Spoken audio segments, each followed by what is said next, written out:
হাতে ওয়াকিটকি নিয়ে মানসিকতা এতটাই দুর্বিষহ ছিল, এতটাই একটা খারাপ অবস্থায় পৌঁছে গিয়েছিল যে আমরা নিজেদের কাজ এভাবে করার মতো প্রস্তুত ছিলাম না। সেক্ষেত্রে আমরা প্রাইভেট প্র্যাকটিস বন্ধ করতেই পারি, কারণ আমি যখন নিজেই সুস্থ না তখন আরেকজন মানুষকে সুস্থ করবো কীভাবে? যখন আমরা দেখছি টিভি ফুটেজের মধ্যে বাঁশ দিয়ে আমাদের রাজপথের মধ্যে ডাক্তারকে দৌড়ে দৌড়ে মারা হচ্ছে, ওই রকম একটা সিচুয়েশনে আমরা আমাদের কাজকর্ম স্বাভাবিকভাবে কমিয়ে দিচ্ছি। জনগণের সঙ্গে যাতে যতটুকু থাকা যায় ওই কারণে আমরা ওপিডি কন্টিনিউ করে গেছি বা চালিয়ে গেছি। ওপিডি চালানোর কারণ ছিল এটাই, আমাদের ইচ্ছা ছিল সম্পূর্ণ কাজকর্ম থেকে চলে যাওয়া। কারণ আমরা খুবই দুঃখিত, ওকে যেভাবে মারা হয়েছে, বর্বরচিতভাবে মারা হয়েছে, ও এখন আইসিইউতে আছে। আমরা চাইছি ও সুস্থ হয়ে উঠুক এবং আমরা ধন্যবাদ জানাই আমার জেলা সেক্রেটারি যে কথাগুলো বললেন, সেই সঙ্গে আমি সবচেয়ে বেশি ধন্যবাদ জানাই আমাদের বিবেককে, আমাদের সামাজিক বিবেককে, যারা আমাদের সঙ্গে ছিল। ডাক্তার এই রাজ্যে 1800 বা 2000 আছে, সরকারি কর্মকাণ্ডে আছেন 800 থেকে 900 ডাক্তার, সঙ্গে আমাদের সিস্টাররা রয়েছেন, সিস্টার প্রতিনিধি শিক্ষাদের মহোদয় আমাদের সঙ্গে আছেন। আমরা সংখ্যায় কম, কিন্তু আমরা 37 লক্ষ মানুষকে রিপ্রেজেন্ট করি। সুতরাং কেউই চাইবে না আততায়ী ছাড়া, দুর্বৃত্ত ছাড়া এবং কিছু খারাপ লোক ছাড়া যে হসপিটালের মধ্যে গণ্ডগোল হোক। তাই আমরা এর তীব্র নিন্দা জানানোর জন্যই দেয়ালে পিঠ থেকে গিয়েছিল বলেই আমরা এই ডিসিশন নিয়েছিলাম, নতুবা আমরা সেটাও করতাম না। যদি আইন আইনের মধ্যে চলতো, যদি আইন আইনের মতো করে গ্রেপ্তার করে নিত, যদি বারবার বিভিন্ন ধরনের অজুহাত তৈরি করা না হতো, সেই ক্ষেত্রে আমাদের দরকার ছিল না এই লাগাতার এই ধরনের আন্দোলন চালিয়ে যাওয়া। আপনারা গণতন্ত্রের চতুর্থ স্তম্ভ যারা আমাদের সঙ্গে এখন আছেন, আগেও ছিলেন, আপনাদেরকে অনেক ধন্যবাদ জানাই।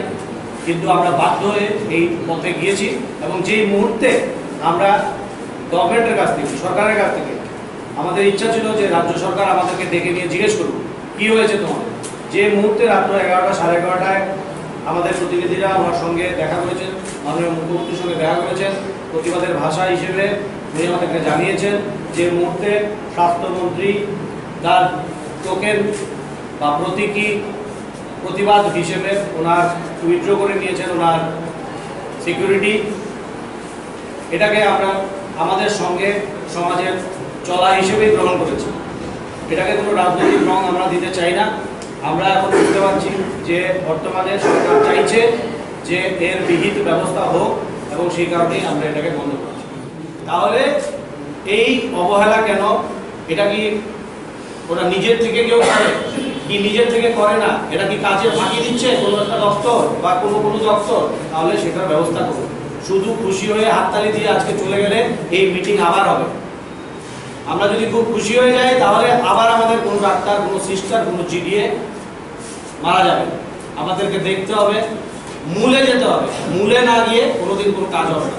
জমা দেওয়া হয়েছে, উনি একটা নির্দিষ্ট দলীয় দলের পরিচয় গ্রহণ করেন, সেই দল থেকে তাকে পুরস্কার করার জন্য ব্যবস্থা নেওয়া হয়েছে। এই ধরনের কোনো আমাদেরকে টাইম বা ডেট বলা হয়নি, কারণ এটা আশ্বস্ত করেছেন মাননীয় মুখ্যমন্ত্রী। তো এটা প্রোটোকল, যে আমরা ওইভাবে জিজ্ঞেস করতে পারি না আপনি কবের মধ্যেই করবেন এটা। তবে উনি আমাদেরকে আশ্বস্ত করেছেন, সেই সঙ্গে দলীয় মুখপাত্র যারা ছিলেন ভট্টাচার্য এবং অশোক সিনহা, ওনারা ব্যর্থহীন ভাষায় বলেছেন যে এই ব্যাপারে ওনারা প্রয়োজনীয় ব্যবস্থা সবই নিচ্ছেন। সবাইকে অ্যারেস্ট করা হয়নি। আমরা বিভিন্ন ফুটেজের মধ্যে এখন পর্যন্ত দেখেছি যে একটা বেশ কিছু লোক এটার সঙ্গে জড়িত ছিল। 5 জনকে অ্যারেস্ট করা হয়েছে। বেল পাওয়ার পরে আমরা বিশেষভাবে হাইকোর্টের মাধ্যমে তাদের বেলকে রদ করিয়ে দিয়ে তাদেরকে আবার জিজ্ঞাসাবাদের জন্য জেল হাজতে আবার প্রেরণ করা হয়েছে। আপনারা, আমি তো বললামই, আমি তো আমার এই কথার মধ্যে দিয়ে সম্পূর্ণ বলে দিলাম।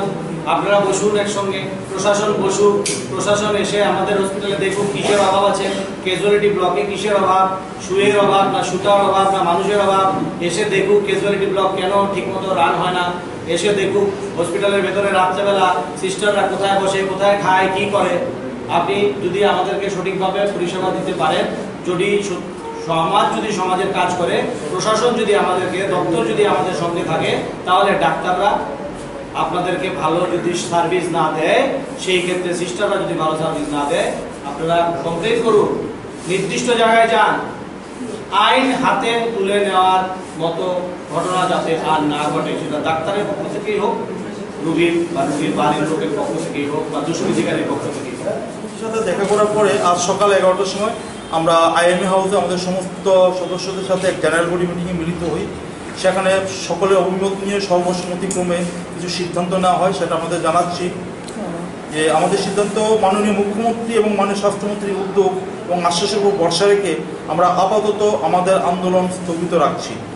আমরা যে private practice, private chamber, private clinic বন্ধ ছিল, সেটা আজকে থেকে খোলা থাকবে, কিন্তু আমরা পরিস্থিতির উপর নজর রাখবো। আমাদের জয়েন্ট অ্যাকশন কমিটি এখনও রয়েছে, এবং যদি নির্যাতনের প্রবণতা আরও বৃদ্ধি পায় বা কোনো ঘটে, তাহলে আমাদের আন্দোলন আরও বৃহত্তর হবে, আরও তীব্র হবে। এবং সবার শেষে এটুকু জানাতে চাই, আমরা ধন্যবাদ জানাই মাননীয় মুখ্যমন্ত্রীকে, মাননীয় স্বাস্থ্যমন্ত্রীকে, মাননীয় আইনমন্ত্রীকে, ডাক্তার দিলীপ দাস, ডাক্তার অশোক সিনহা এবং ডাক্তার মানিক সাহাকে।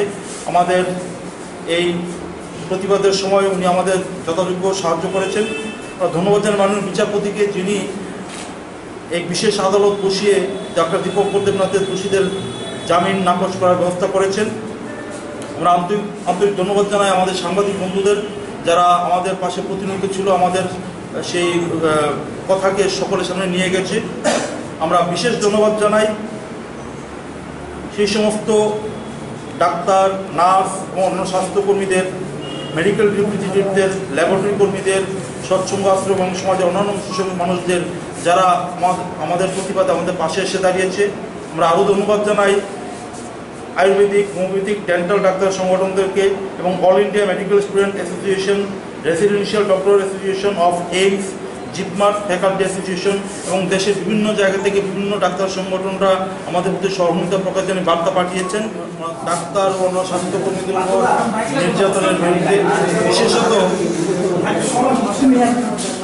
বিশেষত ডাক্তার দীপঙ্কর দেবনাথের উপর যে বর্বরচিত আক্রমণ হয়েছে, তাকে খুন করতে চেষ্টা করা হয়েছে, তার প্রতিবাদে আমরা আন্দোলন চালিয়ে যাচ্ছি আপনাদের পাশে নিয়ে। গতকাল সকালবেলা আমাদের মাননীয় মুখ্যমন্ত্রী সাংবাদিক সম্মেলন করে আমাদের এই আন্দোলনের প্রতি ওনার সাড়া জানিয়েছেন এবং স্বাস্থ্যকর্মীদের সুরক্ষার ব্যাপারে যথাযথ ব্যবস্থা নেওয়ার উপরে নিশ্চয়তা দিয়েছেন। ডাক্তার দীপঙ্কর দেবনাথের উপর যারা আক্রমণ করেছে, চেষ্টা করেছে, তাদের কঠোর শাস্তি নেওয়া হবে বলে উনি আশ্বাস দিয়েছেন সেই সাংবাদিক সম্মেলনে। পাশাপাশি মাননীয় স্বাস্থ্যমন্ত্রী আমাদের সুরক্ষার দাবিতে প্রতীকী হিসেবে ওনার ব্যক্তিগত দেহরক্ষী প্রত্যাহার করার কথা ঘোষণা করেছেন। আমরা ওনাকে ধন্যবাদ জ্ঞাপন করছি এবং ওনাকে সাধুবাদ জানাই আমাদের প্রতি এই ওনার সহমর্মিতা প্রকাশ করার জন্য। কিন্তু পাশাপাশি আমরা ওনার কাছে আবেদন রাখবো, ওনার নিরাপত্তা যাতে বিঘ্নিত না হয়, ওনার সুরক্ষার জন্য উনি যাতে ওনার ব্যক্তিগত দেহরক্ষী ফিরিয়ে নেন, কারণ আমরা ওনার সুরক্ষার জন্য আমরা চিন্তিত। গতকাল প্রায় রাত 11টার সময় মাননীয় মুখ্যমন্ত্রী আমাদের মধ্যে 6 জন কিছু সদস্যকে ডাকেন ওনার সাথে কথা বলার জন্য। ওনার সেই আহ্বানে সাড়া দিয়ে আমরা 6 জন রাত্র 11টার সময় ওনার সরকারি বাসভবনে যাই। ওনার সাথে প্রায় আমাদের ঘণ্টাখানেক কথা হয়। উনি সেখানে আমাদের সমস্ত দাবিগুলি পূরণ করার ব্যাপারে সহমত পোষণ করেছেন। আমরা যে 3টা স্পেসিফিক দাবি ছিল, সেই দাবিগুলি উনি পূরণ করার জন্য সম্পূর্ণ সহমত পোষণ করেছেন। এবং মুখ্যমন্ত্রীর উদ্যোগে আপনারা জানেন যে ত্রিপুরাতে প্রথম গভীর রাতে বিশেষ আদালত বসে ডাক্তার দীপঙ্কর দেবনাথের আক্রমণকারীদের যারা সকালবেলা জামিন পেয়ে গিয়েছিল, তাদেরকে রাতে হাইকোর্ট বসে তাদের জামিন রদ করা হয়েছে। সেটা সত্যি প্রশংসনীয় একটা উদ্যোগ। আমরা আমাদের আন্তরিক খুশি ব্যক্ত করছি।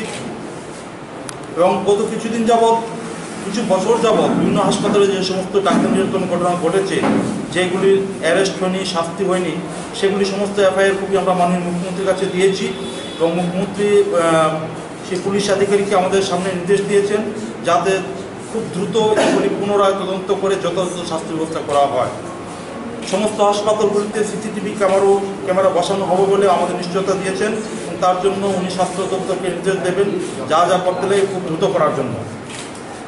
এবং আপনারা জানেন গতকালকে এজিএমসি এবং টিএমসিতে পুলিশ পিকেট বসানো হয়ে গেছে, কিন্তু আমাদের চিন্তা ছিল গ্রামের পাহাড়ে যে পিএসসি সিএসসিগুলো রয়েছে সেগুলি সুরক্ষার ব্যাপারে আমরা মাননীয় মুখ্যমন্ত্রীর কাছে সেই কথা জানিয়েছি। উনি সহমত পোষণ করেছেন যে তাদের সুরক্ষার ব্যাপারে সেই ব্যবস্থা নেওয়া দরকার। উনি আমাদের সামনে পুলিশ আধিকারিকের সাথে কথা বলেছেন এবং এই মুহূর্তে আমাদের সুরক্ষা কর্মীর অভাব রয়েছে নির্বাচন কাজের জন্য। সেই জন্য আপাতত সমস্ত থানাগুলিকে নির্দেশ দেওয়া হয়েছে যে পিএসসি সিএসসি সমস্ত হাসপাতালগুলিতে প্রত্যেক দিন বিভিন্ন সময় পেট্রোলিংয়ের ব্যবস্থা করার জন্য এবং তাদের এই সুরক্ষার ব্যাপারে মাননীয় মুখ্যমন্ত্রী আমাদের বলেছেন কিছুদিনের মধ্যে উনি আমাদের সাথে আবার আলোচনায় বসবেন। আমাদের প্রস্তাব দিয়েছেন আমরা আরও কী কী ব্যবস্থা গ্রহণ করতে পারি সেই স্বাস্থ্যকেন্দ্র সুরক্ষা চিরতরে বন্ধ করার জন্য, আরও কমানোর জন্য, সেই দাবিগুলি নিয়ে ওনার সাথে বসার জন্য আমরা সমস্ত দাবি নিয়ে আবার ওনার সাথে বসবো। ওনার সেই উদ্যোগকে আমরা ধন্যবাদ জানাই।